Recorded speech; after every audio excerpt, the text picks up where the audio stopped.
Hello, everybody. Let's talk about professionalism. And think about that word, my profession. What is your profession? What is your profession? What do you do? What does it mean? Because I teach new doctors. I teach them how to operate on patients' eyes. And would you like your eye doctor to be professional? What about everybody else you meet? It's fundamental. And so what I want to share is some of my experience in the last 5 years of helping people learn the lessons that I needed to learn myself and so many others so that we can model that professionalism that defines our profession. Let's start with feedback. And I want to start with something that I think is a fundamental statement. Feedback is hard. It's hard because of the way we are. We are not objective about ourselves. We do not take critique easily. We are sensitive. We are this. We are that. Who's talking to me? Do I like that person? Do I dislike that person? How do I perceive that message depending upon how it's being given, whom it's given by, under the context that it's being given? Complicated. And so before we get into everything else, I want to show you a little bit about feedback. And I believe that the road to giving good feedback is a bit convoluted. And I'm a sucker for a good background. It's a maze. I have spent time learning how to give feedback. I have learned that screaming at the person is not an effective form of feedback. They remember the anger. They remember the way I said it. They have no idea what I said. Imprecise words, weird stuff. Good job, not effective. Bad job, what do you mean? And finally, it's important for the person, perhaps, to learn what makes their feedback effective. It's also important to know that not all feedback starts with, I'm giving you feedback. And that's true both from the educator standpoint and the learner. And it gets harder. There are certain types of things with feedback that are easy. If you have a low test score, that's somewhat easy because you might need to study more. You might need to study better. You might need to study differently. But we're not talking about the score. The validity of the score is felt to be accepted. We're not saying the test was bad. Do you see the difference? Now, what about professionalism? Because that's where we're going. What objective measure of professionalism is there? There's not. I saw this. I was told that. You wrote this. A patient said that. How do I give feedback based on little bits of knowledge that are not holistic? I haven't spent all day with you. Or maybe I have spent a day with you. Is that enough for you to feel that I can give you a critique? That I can give you something to work on? And now we get to professionalism. Because we're going to use feedback to try to change unprofessional behaviors. And so we have to start by what is an unprofessional behavior? And this is my sort of ad hoc measurement of professionalism. The real overt unprofessionalism is easy. These are the people that come in intoxicated. They show up late.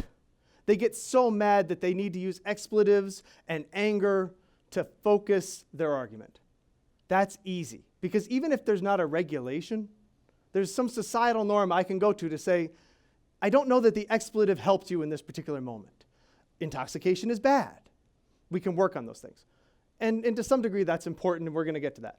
But more important, I want to get into what I consider insidious unprofessionalism. These are the people that we may know. It's little things. And you say, well, what is it about that person? Well, there's nothing that they do that nobody else does, but sometimes it's in combination. And what they do is they little by little earn themselves a reputation of cold. My doctor was uncaring. Poor bedside manner. Put that on a Google review, see how it goes. These things matter because the people, they got up that day, they got dressed, they're here to work, they're here to see your problem, and truthfully, sometimes they're right. But the way that they made you feel didn't help, and you're not going back. The reason I use insidious, I thought about innocuous, various, I like words. Insidious to me is because over time, there's a bad outcome. And we're going to get to that too. So now we need to change professionalism with feedback. And I'm going to tell you all roads lead to insight. The most important thing that you will take away from this talk is that with insight comes judgment. If they don't know that they had a choice when they made an unprofessional action, then the next time that opportunity arises, they won't see that choice, they won't make the better choice.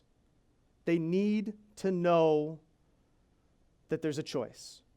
And it's really difficult sometimes for them to have insight that there was a choice and that they didn't make the correct choice. The two ways that I achieve insight are through always letting them save face and a sense of perception versus reality. And we're going to talk about each one. I love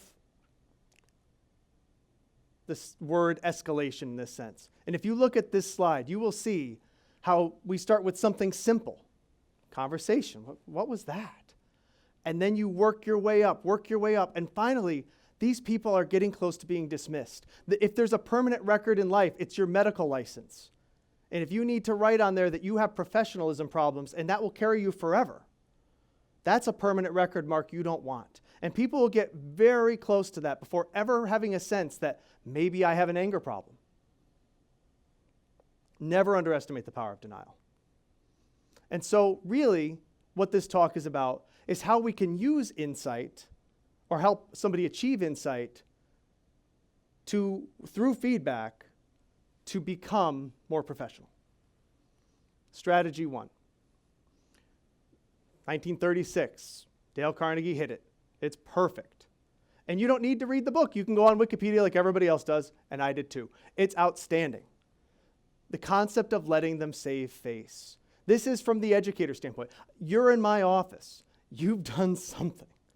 How do I make you feel? How do I approach the issue? Because if I start screaming at you, are you listening to the finer points? No. You're in pure defense mode. Either you're curling up a little ball or you're ready to fight. It's so, part of it is setting the right tone, constructive. It's good to see you. It looks like we need to go over something. Part of it is giving them a moment to speak. What were you thinking? How did that go? And if you're screaming at them, what were you thinking? They're not listening. They'll remember, unless it's something so simple, but there's almost always more than that. And anytime that we've been on the other side of such a conversation, there's almost always several events that the main person's not aware of. And that's what we want to let them say. What were you thinking? And give them a chance. Challenge them to do better. But give them a way out. It sounds like that didn't go very well. Let me help you make it right. Let me show you the way that you could have handled that. A lot of this, they're thinking you're on their side. Insight. Yeah, that didn't go very well. And you know what goes great with saving face? A good cup of coffee conversation. This is a visual approximation, I think you'll see. There's ways that you can do this. The cup of coffee is not so much for the repeat offender. It's for the one who's just blundered. And we all have our moments. We all say to ourselves, it's just something happens and it's perfect. And so there's 3 things that you can do. The first thing you can do is make it about their time. I'm sure that whatever you said felt great in the moment. Or that email is hilarious. But you're going to spend a month apologizing for that. Here we go to the next committee. Now it's going to go again. Do you see how that action has caused such a reaction that maybe it's not worth doing it that way? Make it about the patient. Is that the way you would want your family treated? Is that the type of doctor you want to be? And finally, you make it about the money. Now imagine that patient complaint is a Google review for your practice. Now imagine that the person that you just exploded on was a referring doctor, and you're in one small town and you've got 5 referring doctors and now you've got 4. It doesn't happen. The problem is in a lot of these things, we're so used to moving on. We had college, we had high school, we're now in medical school, we're in internship, we're in residency, we have maybe a fellowship. You have to take the 20-year plan. Don't make long-term enemies. all important things when you're trying to get them to have insight. And usually one of those three, time, about the patient, the money, will get them to realize, yeah, that behavior is not going to help me. And then we get into perception versus reality. This was an important conversation piece for me. And it really came about through, I was telling somebody something, and I was saying, look, I've read your evaluations, and you're cold. You've got a terrible bedside. And she said to me, my friends like me. My family likes me. I'm not a cold person. And I said, oh my goodness, you're right. I don't know you. I didn't grow up with you. I'm not your parent. I don't know you that well at all. But you're right. But let's change it a second. You're perceived that way. And rather than shutting down immediately and saying, how dare you say such a thing to me, if we can say, why is it that on these evaluations you are perceived as being abrupt with your patients? You might just get that insight, that pause, where they approach that hypothetical situation from just enough psychologically safe space to say, I don't know. I don't think I'm cold to the patients. I don't feel that way. But if you can get that, then they start paying attention to things more. Because now they have just a moment of saying, well, I wonder if this is what they're talking about. That's perception versus reality. Use it. As an educator, there is nothing more effective than saying, this is the perception. If it's not accurate, change it. Because if they can have that insight, now they're going to use judgment. With insight comes judgment. And from perception versus reality and saving face, hopefully you can help somebody achieve insight through feedback to improve their professionalism. And so then we get into it. I thought to myself, well, it's nice to be on the other side, honestly, but what would I do if I were me 10 years ago? Or maybe me someday in a meeting or something where I am suddenly being given feedback that is unexpected and shows that I have areas for improvement. And so I want to start with the fact that you might feel like this. Because again, most of the time it's an insight problem. You won't know. You'll say, hold on, there's a word for that in ophthalmology, blindsided. So what are we going to do? How can I help you in that situation? And so I've come up with a few things. The first thing is don't panic. Get yourself under control. If you're not being fired, then you're not being fired. You'll know. It comes up. And if you're not, then you need to listen closely to what they're telling you. You need to hear that feedback. Some people, upon being given this list of grievances, will curl into a little ball. It's an imposter syndrome. You're right. I am terrible. I shouldn't exist. And you say, hold on a second. I'm glad you exist. I'm glad your parents brought you into this world. I'm glad that you are here. I'm glad that we're having this meeting. This thing needs to work because you do a lot of great things, but this is going to overshadow almost all of them. That's important that they feel that you're on their side. You need to recognize that the message is not going to be perfect. You are going to be there and you're going to be like a trial attorney. That fourth thing's wrong. I can explain that fourth thing. The whole argument needs to be thrown out. I'll see myself out. And you say, hold on a second. Fourth one out, there's still a theme here. Generally speaking, there is not a single action that gets somebody into a situation like this, and it is not the absence of that action that will get them out. And then we need to get into being the messenger. It's not easy to be calm, cool, collected, thoughtful, compassionate, all the things that we want if somebody was talking to us. Doesn't mean I'm not trying. But if my tone irks you, or you read into it something, and now you're just mad at the way I'm talking to you, that's not helping you either. Because now you're not listening the way you should be. Which means that you should be very careful in those situations about not saying things that you'll regret. This is not the time to imply bias, sexism, racism, other things. There's other avenues to deal with that, if it's true or not. There's other avenues, not in that moment. In that moment, you're listening. Tell me what feedback you're giving me. Thank you for that feedback. Take a break. This is a lot. That's where we get into ask for time.